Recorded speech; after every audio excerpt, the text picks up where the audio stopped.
Yeah, all right, we should be live. Joey, welcome to State of the Network from, looks like you're not where you usually are. Not where I usually am. Yeah, we're in New York today and yesterday, checking out Hacker House, the Solana Hacker House in New York. Awesome. What's going on, man? What are you finding there?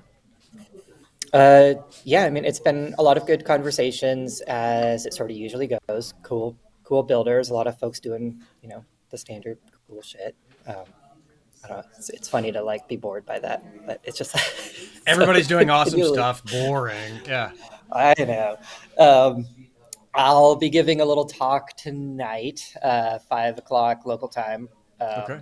and just kind of letting the broader Solana ecosystem kind of know what's going on with Helium, what they can do with it on the LoRaWAN side of the network. Nice.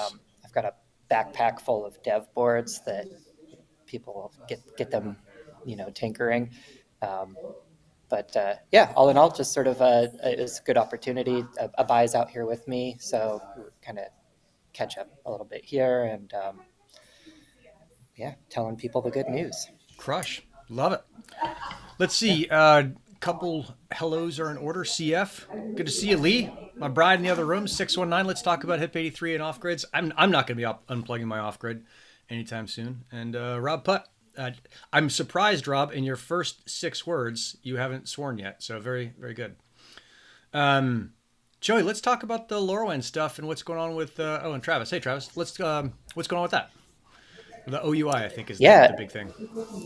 Yeah. I threw a little announcement in our Discord channel yesterday, right? Yep, I saw But that. we've had the opportunity to finally get an official netID. So this is what the LoRa Alliance assigns in order for folks to provision their devices in a way that they all don't sit on top of each other. And the LoRa Alliance is the sole sort of delegator of those entities. Um, so the Helium Foundation is now we were a member of the LoRa Alliance. Yep. We have been for a long time. We've gone through the process of acquiring a NetID. We've gone in and gotten a Type 0, which has the largest allocation of dev addresses on on a LoRaWAN network.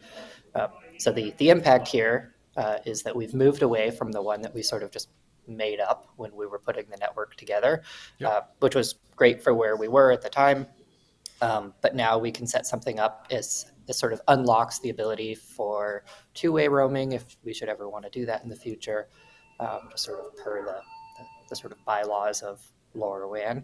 Okay. Um, and so now we can, what we've done today is all new OUIs that are issued on the network um, will be set up basically using this official NetID.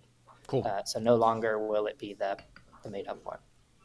Got it. Now let's talk a little bit about some of that stuff just to make sure that everybody understands what's going on. So the LoRa Alliance is a global, basically like not regulatory body, but they try and coordinate everybody so that the folks over at TTN and if you have a private network and whatever Actility and I don't know how many networks or how many LoRaWANs there are, probably hundreds, but making sure that they don't step on Lots. each other and that they kind of play nicely. And it sounds like when Helium started, that Helium was just like, cool, I'm just going to grab one and I'm going to grab one of these net IDs and roll with it. Probably not expecting to be as successful as they were, as fast as they were. And now it's like, all right, let's make this official and let's kind of carve out space for people to build long term with Helium and not just the first couple of years. Does that seem right or am I getting some of that stuff wrong? Yeah, no, that sounds like a really great summary. Okay, Um, yeah. cool. So there's a couple pieces to this that are interesting. Number one is that as you switch from one OUI to another, all of the devices on your former OUI have to rejoin the new one. Is that right? Sort of in a matter of speaking, yeah. Okay. So Yeah. OUIs are a helium fabrication, and that's basically what we use to identify and split up um, our bigger net ID. Usually, you would have one organization, they would have one net ID, and they throw all their devices on it. The Helium Foundation, we were like, well, we don't want Nick, we don't want whoever to have to go get a net ID and pay this crazy yearly fee. Yep. So we got one. We break it up into smaller pieces using these OUIs, And then we tie dev addresses to that OUI, which is a sort of, it's just part of that overall address space that we get with that netID. And then we're able to share, which is great. And it makes it easier for people to get in and start using it. It does. It's something that, go ahead. Sorry. Well, it's just on that rejoin part, the part that when we change over, the netID is actually embedded in the dev address. And so when you change your dev addresses as part of changing your OUI, those devices that have previously joined using those, God, there's so many acronyms and things, dev address, they would need to rejoin the network. Those packets wouldn't have sort of the same language coming across, if you will. Yep. Okay.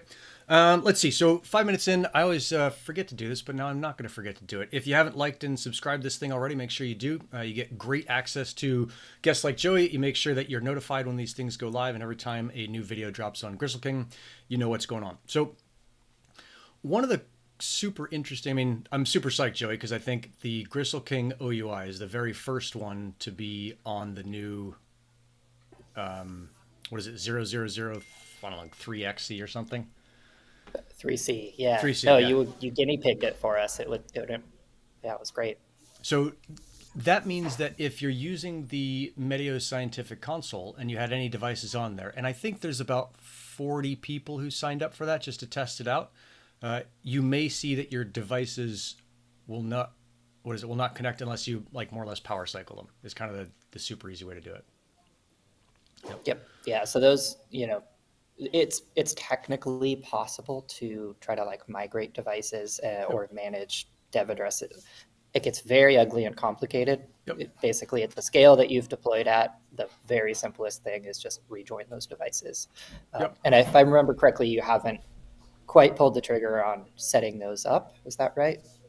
Yeah, I think it was because Paul's running the whole thing. And I think he had said he's going to get to it this weekend. So if I'm reading all that right. So it's really interesting, and it's been super fun to kind of guinea pig the whole thing and say like, hey, let's try this thing out.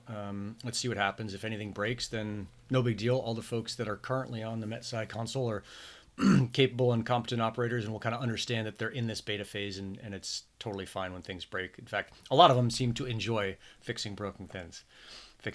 So that's kind of cool. Are there any implications, let's see, for other operators, for folks who've been using Foundation console? Can you talk about what's going to happen with that, and maybe not any specific timelines, but kind of overarching ideas?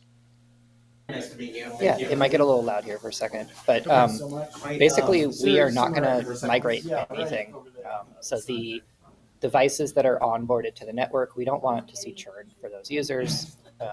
Like they shouldn't have to go climb trees to pull their sensors down and press the button if they aren't written to the spec, automatically trying to rejoin. So all of the existing OUIs that were purchased on that original netID will continue to operate using those same things.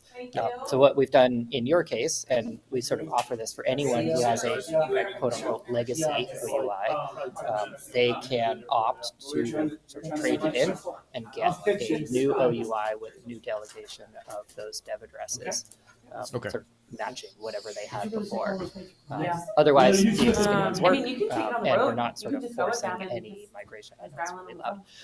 Yeah, it's funny. It's like, we'll get it. We'll get people around. All these people around, you can turn around and yell at them like, hey, beat it, Roach. I'm the one that picked the spot between two conference rooms here. So yeah, that's funny. My bad. Okay, so I guess like the big takeaway there, Joey, is that if you're running a business on console right now, there's really nothing to worry about. If you're thinking about building a business kind of starting now, June 9th, you'd be best off just switching over to the new OUI, so you never have to change anything. The only obstacle, and it's really more like a nerd geeky obstacle, would be if you are planning on moving all your devices at some point in the future. That will probably cause you a problem, but there's no reason to do that for right now, right? Right. Yeah, and sort of the strategy here is that we expect to see overall growth in the LoRaWAN network, Yep. and the devices that are existing on this old netID will continue to become a much smaller and smaller proportion of the overall network. Yep. And so as that happens, as devices' batteries die, things like that, we can start to say, like, don't go rejoin them on that old network, or Yep. sorry, old NetID. It's the same network. Yep. It's time to update, right? Or Yep. or we can start building migration paths. There's things you can do inside of your LNS with 𝗪stack to do some of that as well. And when the time comes, if that becomes more urgent, then as Foundation, we can sort of help provide a little bit of guidance if the broader community doesn't beat us to it. Totally. And I think that's kind of the nice thing about working with and around the Helium ecosystem is there's a lot of transparency and communication. You and I have kind of gone back and forth and said, like, okay, here's what we're going to do. We've got the show where we're talking about some of the challenges that we're facing and how we're going to at least approach them. I think one of the funny things for me is that now that I've got this OUI kind of up and running and it's in beta, and 𝗷𝗶𝘀𝘁𝗹𝗲 funny, there's no one told him that it was going to be a beta. Like, I'm pretty sure we said that at the when we launched it, like, this is all going to be testing stuff. Maybe not. Is there's now this new pressure on Foundation, at least coming from me and I'm sure other OUI owners, to shut down Foundation Console to new people because it's competition, right? If someone's going to sign up for the meatspace OUI, they're going to pay for data credits at a higher price than Foundation Console is charging. So there's this kind of interesting balance between how do you keep the thing open so it's free, and we have, not free, so that's much cheaper and lots of people can onboard at significant cost to the Foundation, versus how do you encourage competition in the market. And I really appreciate how you guys are being super transparent about, like, how to navigate that. There's clearly not one perfect answer. Yeah, so. And on the not perfect answer thing, like, it's still a bit of a work in progress, which is why you haven't seen, like, official comms on that yet. Yep. But from our point of view, these LNS operators that are starting to grow in our ecosystem are incredibly critical to the overall growth and adoption of LoRaWAN as a whole. But data credit burn is what we're all here for, right? Yeah. Using the network. So whatever we can do to support folks like that, we are sort of exploring all venues. And ultimately, I would love to see, meatspace or, Paul's Helium IoT EU, some of those start to sort of fill the shoes of what Foundation Console was. And I believe over time, it very much will. Like, Foundation Console will not have Class C. It will not have a lot of the sort of bells and whistles. That is a platform, and I can kind of make that statement that we don't intend to do any sort of, like, further updates on it. And through that, like, the needs of the users will sort of push into those other domains inherently, and then we'll sort of explore what other stuff as it comes. Yep. And I mean, there's stuff in here. So Dustin is saying, is it really a competition? Let me see. Whoops. No, there it is. The Helium Foundation only allows 10 devices. This is probably a decent time, actually, to talk about the Medio Scientific thing. But before we do that, Joe, I know you might be pressed for time. Oh, you're not? Okay, cool. Surprisingly not today. I think you got me for the whole hour, unless somebody... Super cool. Well, let's jump into that competition idea a little bit then, or I'll talk about the Medio Scientific thing, and then you can give me some kind of your thoughts on it. Is that right now, as far as I know, and there should be a link down in the description, console.medioscientific is the only open, kind of permissionless way to access Helium outside of the Foundation console. So if you have a device in your hand now and you want to put it on the Helium network, you can either do you can either do Helium Foundation, which only allows you to put 10 on, but has a significantly lower data credit cost, or you can go to console.medioscientific.com, and I'm building a whole course over there to show people how to do it. And I think the interesting part for me here is the course that I'm building is not aimed at Helium people. It's not aimed at crypto people. And so the intent there is to bring a much wider audience into this world. In very general terms, it's aimed at folks in the trades who might want to bring in subscription revenue to their business. So they're doing something where plumber, electrician. I think I talked about this last time. You get paid a lot of money when you go in and work, but you don't get paid anything when you're not working. If you can start putting in something that helps the homeowner, that helps your client, helps your customer, and get paid a subscription revenue, all of a sudden you have extra income coming in and makes your business way more robust. And that's something that is enabled by Helium. So that's kind of the intent I'm doing with Medio Scientific. But that's not the only one. And when we talked about it, you're like, hey, there's going to be other people doing the same thing. There's going to be some competition in the network, and I think that's really good and healthy. So I'm kind of racing to get the thing out so that I win the first whatever it is to kind of viable product. But I may be announcing it a little bit too early, so we'll see. Oh, yeah. I mean, you're already the first 8 dev addresses on our new netID, which is a cool little badge to have. But yeah. Now yeah, let's see. We saw right some track. stuff on Dune. I think you had put the link up somewhere or sent it to us. That is, Armand had done that on the OUI kind of data credit burn. Yeah, I know what dashboard you're talking about. Cool. And I think the link should be down in the description on the YouTube video so folks can see the same thing. But walk me through kind of what you saw when you saw that. You're like, oh, this is kind of cool. I don't remember what I said. Okay, I think it was just this idea like, hey, look at all these OUIs. You can see the data credit burn on each one. And there was kind of this fun Yes. game of figuring out like whose OUI was what based on DC burn. I think a couple of them are identified as Helium Foundation. 2 of them are identified as roaming. I wrote Armand, be like, hey, can you put the Gristle King, whatever Medio Scientific name on there? But just pretty interesting to see how it's starting to break out and how people are actually starting to use the network. Yeah, well, I mean, the sort of meta part of that story is that sort of through Solana, through the Oracle infrastructure, things like that, we actually have a very interesting new insight into the way that the network's being used. And so it's easier to like break some of that stuff out, right? Like that dashboard is something that I think Armand threw together in an afternoon, just using data that was available on chain. Yep. There's no Oracle stuff being fed in there. But yeah, getting down to the tactical part of that, the growth that we're seeing across all of these LNSs is really encouraging, right? And we're seeing more of them added. So this is really that multiplier effect in action that we're hoping to see, which is like the more folks like you or Paul or anyone that can start deploying these services, those folks like yourself go out and start telling that story of how to use the network. This is those educational tools that you're talking about. And we start reaching into audiences that aren't just the hotspot owners, right? Like we've covered those folks super well with Foundation Console. Yep. And now it's about finding those new deployments, those new opportunities, those folks that never heard about LoRaWAN, maybe barely know what Bluetooth is, right? Yep. And it's Totally. about problem solving, and it's about building businesses. So that's I can't tell you how excited I'm excited about it, but like seeing that stuff in action and getting to where we are today, having talked about this stuff a year ago is just really awesome to see. Yeah, it is super cool. Let's see. 𝗚𝗿𝗶𝘀𝘁𝗹𝗲 has got an event going on. Looks like it's in August. We'll have him on the show whenever he's got more details on it, but I just want to make sure that kind of shout out is in there. And then Rob Putt is pissed that I'm asking for likes. Yeah, go fuck yourself, Rob. Fucking smash the like button and do the thumbs up this time instead of the thumbs down. Yeah, I know you like being talked to like that. Let's see.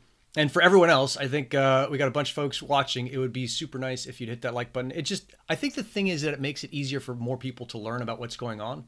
And one of the big obstacles in any of these new networks is this kind of FUD, is the fear, uncertainty, and doubt. And if people don't know what's going on, they act like assholes. We want to make it really easy for people to kind of know what's going on and make informed decisions. So that's the intent there. Okay, Joey, let's talk about this. What is it? The Helium onboarding wallet thing. I think Noah had done something on this. I can't make out what the fuck this thing is, but there was an announcement about it, and it seemed interesting. It's like this maybe onboard new makers, something like that. I probably can't. I don't have the context on that, so I'm not sure. Got it. Okay, There's too many things going on. Yeah, I was just reading through the announcements. Let's see if I can pull it up. What was it? So I saw that, interestingly, that there's a blog post that Foundation just released that Helium is now using Sol, and I was like, huh, Was there something new there, or is that just making sure that we kind of cleaned up stuff from the migration Oh part? yeah. Well, I mean, there's a couple of things going on there. Okay. So, a peek behind the curtain on the foundation side. As some folks know, we hired a head of comms, which Yep. is incredibly exciting. Yep. And then we've also hired on another person. Um, I'll try to let them remain anon. I can't remember if they're public with their name. Yeah. Yeah. Um, but they are working with that head of comms, Brandy, um, to get a lot more content out there. So some Yep. of the stuff we're seeing is a little bit retroactive, probably. Yep. So the story around Soul, um, that is one that everyone on this call probably already knew, but Yeah. we're starting to push more to get that that proper communication out there, Yeah. which was something that we were a bit bottlenecked on before. Yep. So expect to see a lot more stuff like that. There's designers in the pipeline, all sorts of fun stuff. So we're going to start seeing a multiplier effect on that end of things. Couldn't tell you how excited I am. Yeah. Yeah. Um, Let's get and, Brandy on here. yeah. By all reports, and I've only had a couple email interactions with her, like she is super sharp, super squared away, like a really good move. So I haven't heard anyone say anything bad about her. Everyone's just really impressed with how she's working. And so far, from what I've seen, it's like, oh, great, a person who knows what they're doing. Let's rock and roll. So Yeah, I mean, she's hitting everything in the way that I'd hoped, which is yeah, like as a head of comms starting at the top, like what's our structure, what's our budget, like what do we need to done, and we're working all the way down to like who do we need to hire, who needs to be doing this stuff. yeah, Um, so no, yeah, total crusher. should be good. Let's see. Okay, here's the announcement, and it's from Wizardaria. That must be the new person working under head of comms. It is. Yep. Okay, cool. And it's the Maker update, new hotspot onboarding flow improvements. The core dev team has proposed an update to improve the first-time users' onboarding experience today. There's a bunch of details that you got to hold Soul. If you don't hold Soul, you're fucked. The usual stuff. I don't think they say it that As way. a maker, you need to hold Soul. If Okay. I'm, yeah. Yeah, So yeah, Maker funds. That's right. You're right. yeah. So let's break this down. Like you as a uh, new hotspot person, you come into the network, you're not going to have that IoT pre-mine. You're not going to have HNT. Your hotspot is going to start mining IoT tokens. And now you go to claim them for the first time, and you have 100 transactions worth of SOL, which, as we know, is not enough to issue the rent for that initial claim. Yep. So oof, that's hard. Brand new Yep. user to the network can claim their tokens. Yep. So you take that, right? And now we start to realize, okay, makers need to issue a little bit more SOL along with that first time user so that that user can jump in and claim their tokens and do the subsequent conversion into HNT, et cetera, et cetera. Yep. And so that is the core of what's going on there. And it's just a slight reframing for makers that they need to fund some of those activities on the network. Obviously, it's a small price to pay for a sort of much smoother user experience on that end of things. Got it. I could Okay. be on the wrong note there, but that is a thing that we've been working with the makers on solving, and it's probably what's going on that end of things. Yeah, it is. It's interesting to see it kind of get cleaned up, and it's also something that I don't have any experience in at all. I haven't onboarded a new hotspot in probably a year, maybe two. All my hotspots are out there and running. And then this, I think we talked about this before. This guy had reached out to me. He was a client from when I was doing a ton of Helium consulting. He's like, hey, I bought a bunch of miners. I'm not going to use them. I'm going to drop them off at Goodwill or throw them in the trash. Do you want them? And I was like, yeah, sure. Send them out here. I've ended up sending out, I meant to onboard one of them. There was a bunch of Bobcats. I meant to onboard one of them just to see what it was like. But through the Gristle crew and I think a couple other folks, I just ended up sending them all out to people who could use them because I didn't have a super clear use for them. So I actually don't know how the new onboarding process works for hotspots. I'm hoping it's okay. Someone was asking me about this morning, like, hey, does it work? I'm like, ah, fuck, I don't know. Hope so. Yeah, the onboarding should work. There were a couple hiccups with maker apps and things like that. I think folks saw that. I personally had like a SenseCap hotspot that I tried to onboard, and Okay. it wouldn't pair with my wallet until they did an update. But I Got think it. we're seeing a lot of that stuff resolved. Really, this is just getting back to that user experience that we expected from when we were, onboarding a bunch of hotspots. And like I personally ran into this, like after the migration, transferred a hotspot to a friend, and he went to go claim his tokens and couldn't do it, right? Because that token account didn't exist for him yet. He wasn't part of the IoT pre-mine. so we couldn't claim anything. And so it's just making sure that all of those scenarios are addressed and the process is smooth. People shouldn't have to go use little widgets in our docs, right? Like that's Right. a temporary fix, and we'll get more of that stuff integrated in a way that it's much more seamless. Yeah. Cool. Yeah, maybe I have to reach out. So there's another guy had reached out to me and said he's selling hotspots at like $50 a piece. And it's not like every time I get those emails, I always flash back to the eBay $10,000 hotspots that were selling. Like, man, like timing just makes such a big difference. But Yeah. maybe I'll end up buying one of those. I think they're racks and they're brand new in box. And if I remember right, rack doesn't have a dashboard yet, but you can do it with hotspotty. But I just don't know about this stuff. Yeah, I mean, Hotspotty's integration is fantastic. Okay. If you haven't sort of looked at that, it's a really good way to get in there. I'm not personally like a huge fan of like investing a lot on dashboards for hotspots. I Right. think the time is better spent on just making sure that they're really robust. Yeah.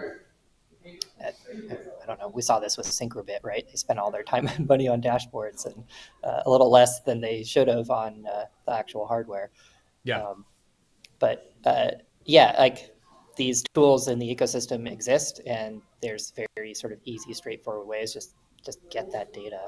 Bobcat did this well in the first years too. Like it was just Yep. a JSON blob that they spit out that would tell you what the hotspot was doing. Yeah. Um, Yep. yeah. That's it's interesting to see how all this stuff goes down. It's getting. I mean, maybe it's always been hard, but it's getting harder for me to kind of keep track of everything that's going on. Kind of there was a time when I felt like you could read Tell the me about entire it. back scroll in the Helium Yeah. Discord, and that is I, long I gone. remember the I remember the day that I gave up on trying to keep up with General. It was just Yeah, yeah. Every nonstop. so often I'll look Yeah. at it, and it's just like, I don't think I can help anything here. I'm behind in some ways and ahead in others, but not synced up. Yeah. Um, One thing I want to say on seeing hotspots get cheaper, you know, I like to sort of take this optimistic approach to like looking at that, which is that it's really cool to see new folks be able to get exposure to gateways, right? Like yep. the folks in this room, we're willing to spend $500-600 on a gateway. But there's a whole other group of folks out there who are super willing to do it for 50 or $100. Yeah. And those are equally valuable people to have out there providing coverage for the network. Yeah. So Yeah. it's cool to see that move in tandem with, markets and all of that other stuff. For the most part, these are not like gateways that are going away. Put them on Right. eBay, somebody else buys them, and they set it up. So Yep. it's good to see that. Yeah. No, it's the whole thing is just super interesting to see kind of what goes on. And on the pricing thing, I think so. Max and I interviewed Amir for Deep in State. That's actually dropping today at noon. So if you go and check out the Deep in State channel, it's just at Deep in State. Like and subscribe, usual stuff there. And Max had dug up this quote that came from Amir a while ago, where he said before we came along, Semtech had sold something like a total of 100,000 gateways, and then clearly everyone knows that Helium sold something like 900,000, so like 10x'd it. And it was like before Helium, gateway cost something like $1,000, maybe 800, and now they're at 50. And they're probably going to go down, even lower for the data only hotspots. So pretty wild to see just the effect that price will have on spreading this thing out and allowing people to put up what is a really powerful tool as far as what it can cover and what it can do, as long as you understand it. Pretty rad to see that stuff. So It really is. Yeah. And I love it. Like I'm traveling this week. And granted, this is New York City, but you're in these sort of urban corridors, and Yep. I can turn a mapper on and it joins in 3 seconds, which is just incredible. Like anywhere I am, yeah, it's that amazing. coverage is there. It's amazing. Yeah, I think that's kind of the interesting and exciting thing. One of the lessons in Medio Scientific is kind of telling people really about this network and where it is. And you just click over to explorer.helium.com, which is run by now Hotspotty. And it's like, yeah, this is where coverage is. You can take a look for yourself and see. And it's just fucking everywhere. So at I least should clarify. Oh, It's a little off topic, but yeah. Explorer is actually run by Foundation. Is it? But Okay. we've actually worked with Hotspotty to build some of the APIs that back it. So Okay. slight distinction on that. Yeah, Yeah. yeah, no, thanks for the correction. I'm pretty general with my facts. It's like, all right, this thing makes enough sense that it's useful for people, but yeah, it's good to be to accurize that. Yeah. No, the Hotspotty team was basically, they were super critical in building the data pipelines that we needed to provide that service, Yeah, because they basically had it already. yeah, And so I can't thank Max and Daniel enough for the sleepless nights that they put in to pull together the last details on that. Um, but yeah. anyway, It is totally pretty aside. crazy to think like how important just a few people have been in this whole thing, and it's not like it's not like only 3 people built this. There's probably, I don't know, 40 or 50 people around the world who were each like a critical piece of building this, maybe a little bit less.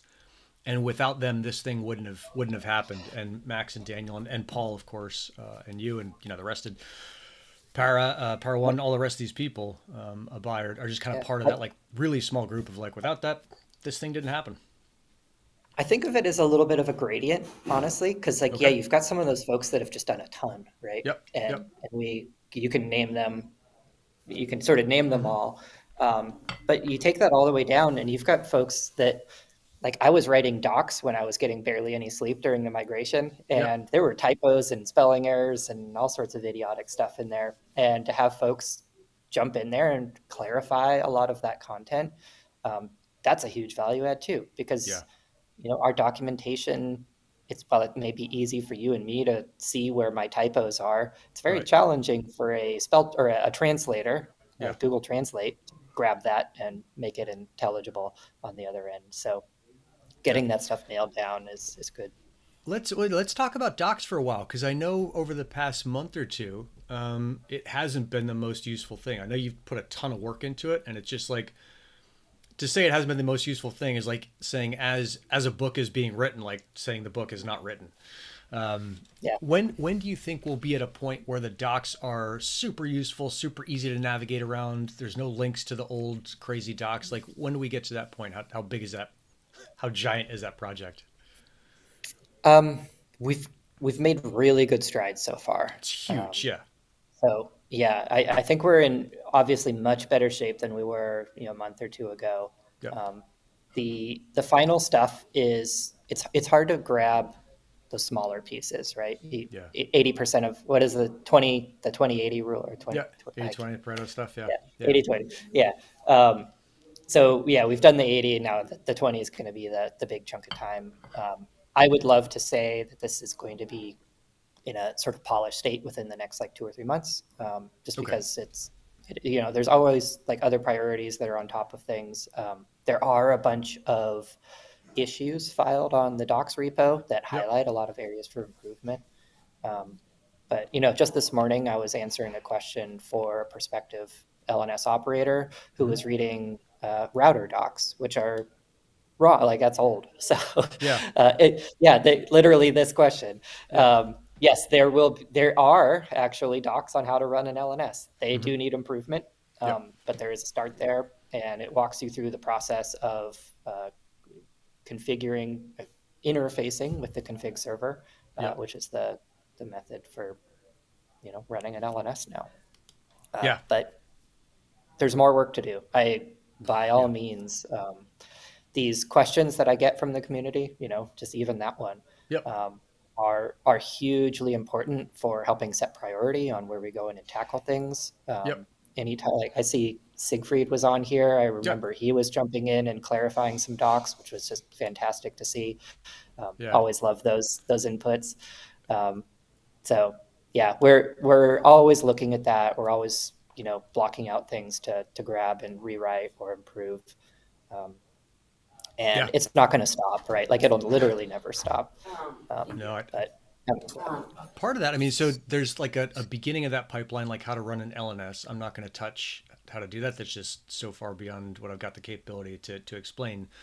But right after that, once you've got an LNS up and running, my goal is to have basically like a parallel set of docs to Helium that are going to be specific to Medio Scientific, but that should be useful enough that anyone running a chirp stack on Helium can get a bunch of information and kind of figure out how to do, like once they have their LNS up and running. And I think like that part of the business ecosystem is interesting, is that as an example, on the 𝗪𝗁 account, if you're looking to use Helium right now, you've got basically three choices. You could run your own LNS, and if you can do that, you don't need anything from me. You could have Paul run it for you, which I think is a great idea, or you can use the Medio Scientific piece. But the cost side of it, you have to run 25 to 30 million data credits through your OUI, your account, before it starts to make sense to have Paul run it for you. So up until 25 or 30 million data credits a month, it's actually cheaper to use Medio Scientific. So I'm seeing it as like this onboarding piece for people to come in. You know, if you are a tradesman, a plumber, whatever, roofer, electrician, is like, yeah, get your first, whatever, 100, 200 devices on there, get it working. Like, don't do any of the heavy technical lifting, just kind of follow the steps. And then once you're ready, hopefully I get to feed Paul a ton of business and say like, yeah, when you're doing a ton, like go use him instead of me. It's going to be better for you. So hopefully acting like a or if you need custom work done, or need to own your own systems, there's always reasons. But yeah, like my personal experience with your platform, I jumped on, threw on a couple of bucks, got some data credits. Yep.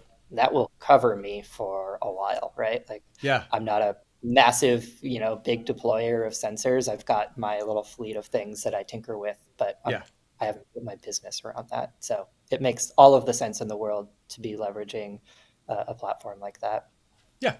Just like, hey, this is a really nice, easy, or not easy. This is a nice, like, clear onboarding experience. I think we're still not in the place where there is no E in IoT yet, but it's coming. Yeah. So, I mean, the video that you showed me, this is a sneak peek, but the context of saying, don't even worry about this screen. This is the one you click on. This is where you do the thing. Those things are already really, really helpful guides in that new experience, because you jump in there and it's overwhelming. If you've never done it before, it's a little scary. I've fortunately gone through console a million times, so I knew exactly what I was looking for. But slightly different. And that was the thing for me, is when I first looked at ChirpStack, having come from console, I was like, all right, well, what's an application? Why don't I see a list of devices? Like, what's a device profile? And so actually those are now all live and all public. And you can see them through the link in the description here down on the YouTube channel for Medio Scientific, which is just youtube.com/@MedioScientific. And you can get walked through kind of step by step, because I had one big kind of giant chunky video here on 𝗪𝗁𝗁. But it's interesting to me, I think most of the people from 𝗪𝗁𝗁, they may never see like a 𝗪𝗁𝗁 video. They'll just see Medio Scientific. And that's kind of like, to me, that seems like a good indication of growth for Helium. So I love it. Yeah. Super cool stuff. What else is going on in Helium land? I know that's I got to onboard a bunch of sensors. I just got my new budget for the month. Leah's got me dialed down to like, hey, you only get this much money to spend on sensors a month. So like, what are you going to get? I'm looking at parking sensors. But come on, Lee. Well, we actually, like, there's the rest of our life we have to run. I got to make the mortgage payment and the rest of it. And I was spending everything on sensors. So did you say parking sensor though? Yeah.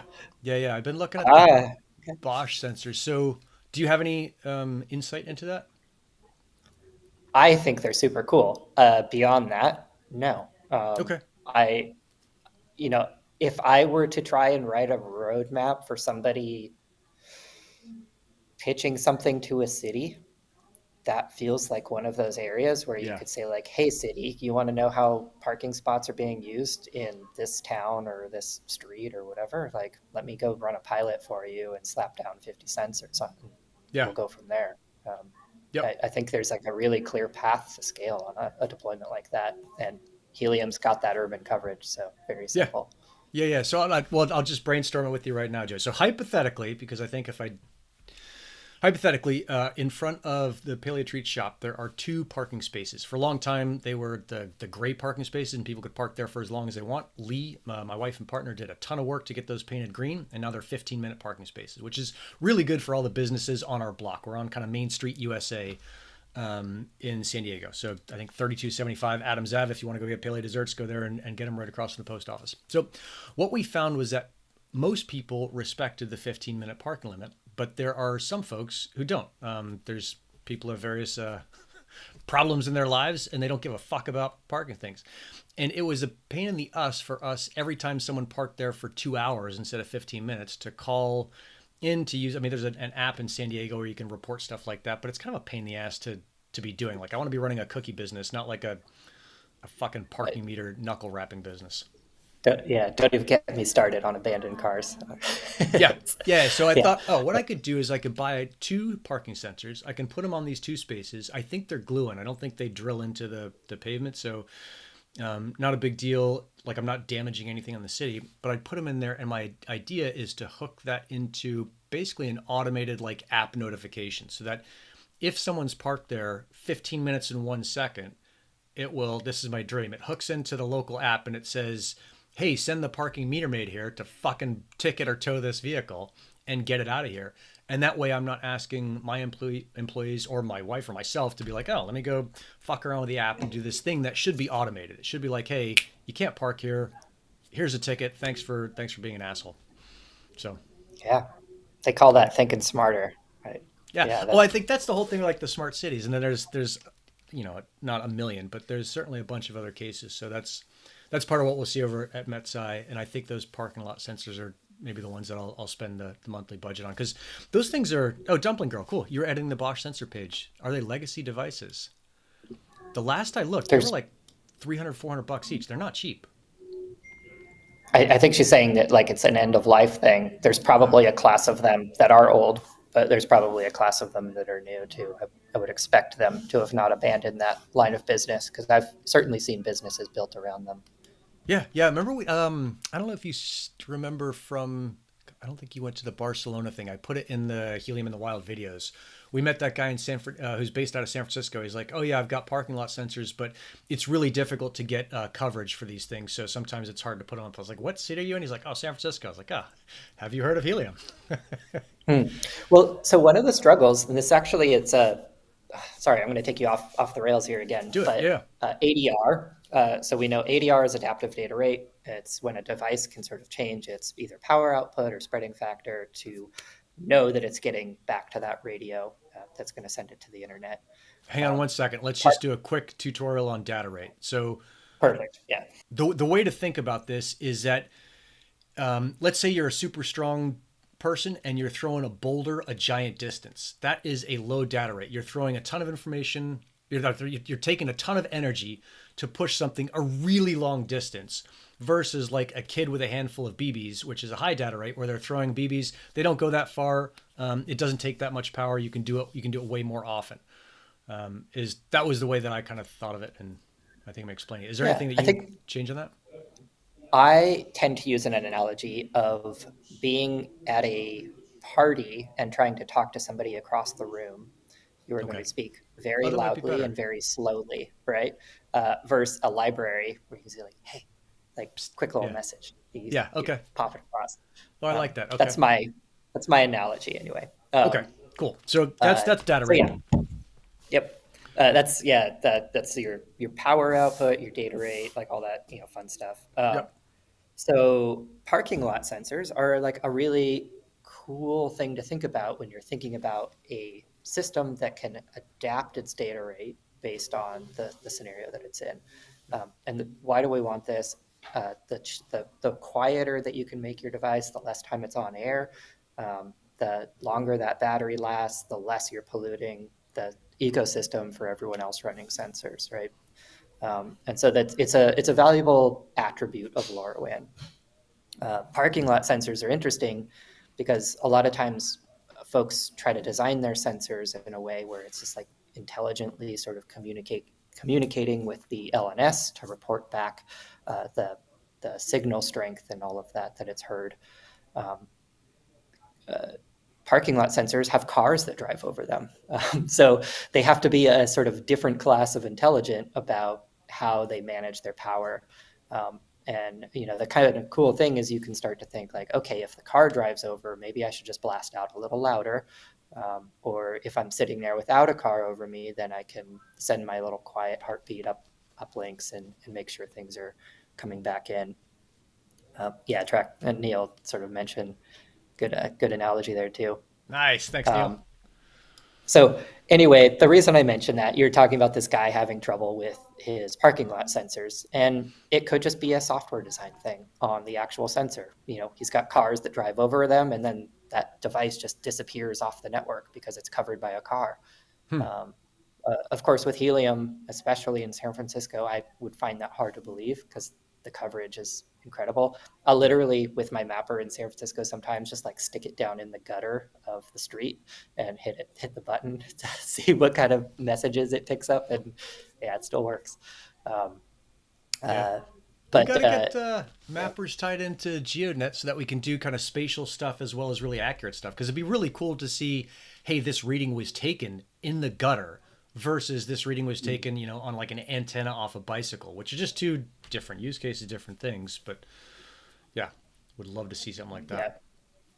yeah, yeah. There's definitely room for growth on our mappers platform and all of that, and you know, it's it's on the radar, but there's a lot of stuff going on. Um, Yeah. Yep. Ultimately, I want to find more ways to get people involved in that, but it's my whole There's a thing. bunch of other stuff. Like I'd actually like to know this for the 𝗪𝗁 channel because I want to do a lesson on it. Is how do you get 100 devices on at a time? All the stuff I've been doing is like it's one device. I'm looking around my desk for something. But we've all seen the tab from TrackPack or tabs from Rowan in general. Easy to do one at a time. You copy in the keys. It's kind of step by step. But if I'm doing a deployment and I'm doing parking sensors, I've probably got a box of 100 of them. I'm just going to go down the street and I can see the physical install side. You hit the glue gun, put the thing on top, walk on to the next one, put some cones up so people don't knock it off in the first 24 hours. How do I go back to the office and add all 100 of those without onesie twosieing it? Do you know? Fuck, I don't Right. know. Uh, no, I don't. It's actually one of the interesting challenges, particularly for parking sensors or any other thing that actually needs to know where it is in the world. Yeah, Is you also need to log where you put it, because you can't have those logs just firing back all over the place. right. You need those on a map. Uh, and I was thinking about it from a perspective of those devices actually having a GPS thing on board Yep. for the sheer purpose of getting a GPS lock after it's been installed, relaying that back, and then shutting that chip down forever, um, just to simplify the setup. Huh. I But wonder if that's that's something. expensive, so that's Yeah. probably a bad idea. But I mean, it's always is worth it just exploring. comes down to whether the guy with the clipboard is cheaper than the chip on the thing. And in yours or my case, like we consider our time accordingly. It might, if you're doing a couple of them, yeah, I'm just going to do it myself. Yeah. Um, but But if I'm doing 100, it might be different. Let's see. 100, yeah, 100 starts to be that threshold. See, Rob put over TrackPack is a little business proposition. Love it. Oh, and TrackPack is saying so. Neil at TrackPack is saying that they have a script to onboard en masse. So Neil, if you want to jump on one time, you're always welcome on here. Everybody knows BFG Neil over at TrackPack. Would love to talk about that. I think the other person to talk to is Miroslav, because that guy has been deploying tons of devices all throughout. Looks like Central Europe and crushing. And so he's got to have a way to do it. So Yeah, and we saw this on like Foundation on console, right? Had a CSV upload. If you had all your keys in a CSV, you could do it that that's way. right. Yep. Um, there's there's ways, but yeah, definitely once you start getting up towards 100, scanning QR codes becomes really tedious. Entering things into text boxes is basically impossible. Yeah. No, it's a Um, pain in the ass. so Pain in yeah, the ass. You got someone after your heart here, Joey, opting all their Oyster threes into mappers. Let's see. Yeah, I like love it. it is super cool to see it. Lone Star is an operation out of Texas. That guy at Lone Star is super geeky as far as knowing how to do all this stuff, and also really good at explaining what's going on. I think I've had him. Not I think I've had him on the show before. But that's a super cool way to do kind of local tracking, and I think they focus mostly on animal tracking stuff. And the strides being made in as far as hardware in the animal tracking world are fucking bananas. Like far as how small it's getting, how small the batteries are getting, the whole piece. So super cool. Do you understand this one from the 𝗪𝗏𝗪, the Stevs, Black IoT, Chirp Oh Stack? yeah, What is this? ChirpStack has an API, so you can use it completely outside of the interface. Also, a great way to onboard a whole bunch of stuff or manage those Ah, devices okay. So through that's what a he's talking custom about. UI or some program you would write. Yeah, great call out. One thing ChirpStack doesn't have right now, as far as I know, but Paul is working on it, is this MQTT integration. I don't totally understand why, other than that it has something to do with the fact that ChirpStack treats the entire Helium network as one gateway. versus a bunch of discrete gateways. And so that somehow blocks some MQTT thing. I think Paul said he's going to work on it and fix it, but I've been reading about MQTT this week and I was like, oh, this is really cool. Fuck, I can only use it on Foundation. I can't use it on the meatspace console yet as of June 9th. Oh, yeah. I'm trying to think about how the hotspot classification plays into that. I'm not putting the pieces together in my head. Okay, yeah, I me will neither. say getting some of that additional metadata that we're used to from Helium console will be really helpful. So, we talked about getting the hotspot latitude and longitude alongside those payloads, which starts Yep. to unlock integrating with mappers and, uh, you know, uh, our, what's his name? Rock? Yeah. Yeah, R4WK? rock. Yeah, Yeah. R4WK, Yeah. yeah. Yeah. So he's got that like mapper tooling platform that he's built too, and that's looking for that hotspot latitude, longitude. So um, it's again pulling a bunch of that data out, getting that into pipelines that are more accessible, a little easier. Doesn't have to have a whole additional call on top of it. Okay, so the additional call would be that right now when a sensor goes through a hotspot, that data should be included in the packet that the sensor sends up that gets to the LNS. And the additional call would be Uh, to say like, where is that hotspot, or what am I missing there? yep. Yeah. So Helium packet router, the whole architecture is going to forward the ID of the hotspot, but it's not going to go and do the lookups for lat long and all of the other stuff, Okay. which is a lot to, like that would be too much to add. That's not what HPR is supposed to be doing, Helium packet router. Yep. And so doing all of those services on the LNS side totally makes sense. And then you can kind of pass it along from there. Okay. Yeah, the whole data flow. I actually skipped over HPR, the Helium Packet Router, in one of the lessons because like, dude, to explain this is so complicated and it adds nothing to your like understanding and use of the network as a normal person. I think it's pretty important to go ahead. Well, I mean, I agree, right? I think the big takeaway is like this is all stuff that you don't have to think about as a user or deployer of LoRaWAN on Helium. And Yep. that's part of the magic here is you can buy an inexpensive gateway, you plug it into internet, and that's it. You're not setting up your LNS IP address, any of that other fun stuff, because that's all handled, and you're off to the races. Yeah. Yep. Let's see. Jay's asking, were y'all referring to the Bosch IoT suite? I don't know. I don't know what Dumpling Girl was referring to. I know that one of my things today is to look for more parking sensors. So if any of you have a line on a good parking sensor that is not end of life, let me know. Yeah, hit me up, Nick, Nik at gristleking.com. Or fuck Nick at medioscientific.com. Either one will get to me. But yeah, I'm super curious about this stuff. The other thing I'm seeing, Joey, is a lot of these companies kind of try and package all of this in with their device. And a great example of a company doing a good job at this is TrackPack, where you don't have to do any of the LNS stuff. You just buy the tab, you use their platform, and you watch kind of what's going on, like where your tab is, which is, I think that's great for kind of really specific applications. I'm curious to see how it works out for folks like Seed who are building their own dashboard for hundreds of devices, but there's not as much, I guess, leeway in figuring out how to use your device or configure your device, if I'm understanding it right. Yeah, I mean, we're talking sort of the nerdy details on this call, Yeah, yeah, but realistically, that is the end state of usage is yeah. getting the thing and using it Yep. without thinking about keys. Um, I like to think of Seed's platform and integration there as something of an intermediate. Their app lets you see some charts for your temperature, humidity sensor, whatever that is. Yep. But the other nice thing that their tool does is provides an API for that data. So if you are a front end developer and you want to go build some solution leveraging that data, you can do it with those calls. Um, and it abstracts away all of the LoRaWAN stuff again, which is nice, but you still get to play a developer a little bit. And then pushing all the way to like the polished experience, you've got services like TrackPack that just give you the thing, give you the application, and you're really just talking with them about the things that you might want as feature ads or whatever instead of going and building it yourself. Yeah. Oh, push button easy. That's a cool way to think of it. Is that if you want to get super kind of geeky and have a ton of control over it, use something like Medio Scientific. If you want to do the halfway thing, use something like Seed. If you don't want to do any of that shit, you just want to use a network, use something like TrackPack. That's probably a reasonable working framework for now. Yeah, well summarized. Cool.